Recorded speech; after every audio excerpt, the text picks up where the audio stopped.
This lesson is on self-regulation. But as we look at it, we're going to look at it in terms of self-regulation for the child as well as self-regulation in the parent.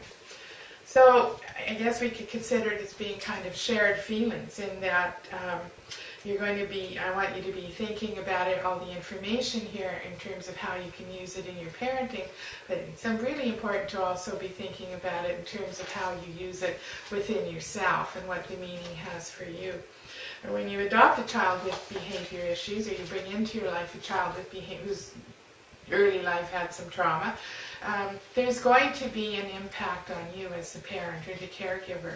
And if you're not able to manage, then the child isn't going to be able to manage. So this lesson is about both you and the child learning self-regulation skills. So what is self-regulation? Well, in Neurons to Neighborhoods, The Science of Early Child Development, those authors define it, and there's lots of different definitions, but I like theirs the best. They define it as the child's ability to gain control of bodily functions, manage powerful emotions, and maintain focus and attention. The growth of self-regulation is a cornerstone of early child development, and it's visible in all areas of behavior. So basically what they're saying is this is it. This is the big task of childhood. This is also a huge part of attachment. If the child can't regulate their emotions in any way, they're not picking up those clues of interpersonal interaction with you, there isn't going to be any big bonding that goes on. When we're born, we aren't actually born able to self-regulate. We're born with the neurons, or the neurons develop quickly after to allow to learn how to self-regulate. But the ability to do it is basically downloaded from the mom or the caregiver to the baby through their interactions. Scoof uses the term co-regulation. So what he's saying is that infants can't control how they react. They can only calm or arouse in terms of the care they're getting, in terms of the parent who's there and how they're relating to them. When the baby cries and mommy or daddy takes care of the baby, then it's co-regulating. Mommy or daddy should be pretty calm too. They use all the soothing techniques, holding, touching, soft talking, that kind of thing, reassuring voice, and that calms their own self-regulatory systems, and it also calms the baby's. Each time the baby signals they're distressed by crying, a healthy parent's going to respond. But as you know, for most of our kids, that didn't happen. Very often our kids were left to cry themselves to sleep while they were hungry, or they just gave up. They didn't go to sleep, but it just kind of all caved in, and they just go into an altered state, a depressed state. And that means that, yeah, those neurons are still there, but they never flicked on. The neuronal pathways were never created. What happens then is when we adopt, we've got the task of setting up those neuronal pathways. But they're easier to set up with a 4-month-old than they are with a 4-year-old or a 14-year-old. So it's going to take a longer time. As well, there's a whole lot of unlearning that has to take place, because when the baby wasn't learning to self-regulate, they were learning to survive.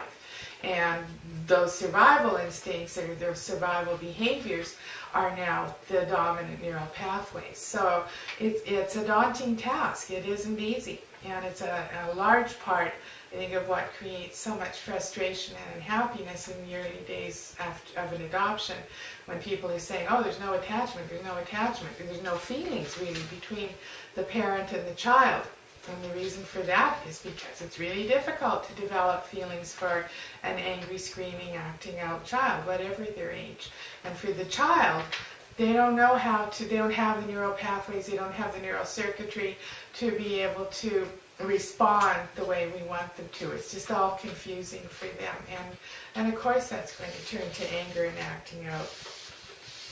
There's lots of different ways that we need to look at how we're doing or creating self-regulation. In the infant, feeding is a transition, and therefore feeding is a part of the self-regulatory learning process. The baby's hungry, he cries, mommy takes care of them, feeds them. Again, learning how to soothe, learning how to be soothed. Our children don't know how to be soothed. Very often they were bottle fed, they were propped, they weren't fed when they were hungry.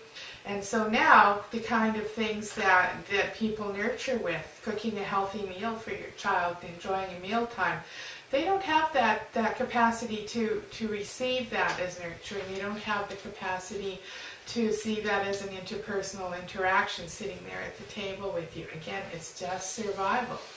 But for the adoptive parents, it's an opportunity, if we can keep ourselves self-regulated and not get too frustrated,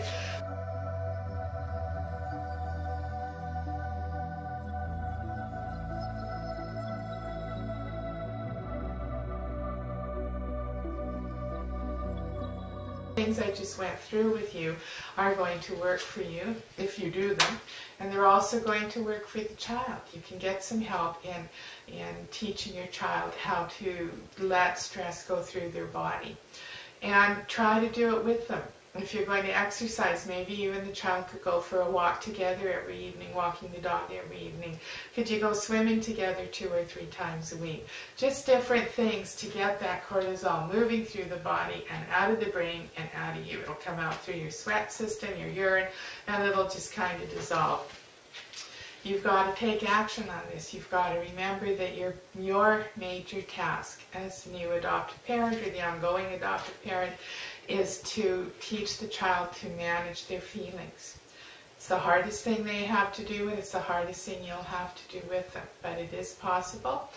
Use the things I said. Get, or whatever you use, get that oxygen flowing through their brain and through your brain, and give it time so that the brain rewires, so that your very present isn't triggering their threat response. That will rewire with time.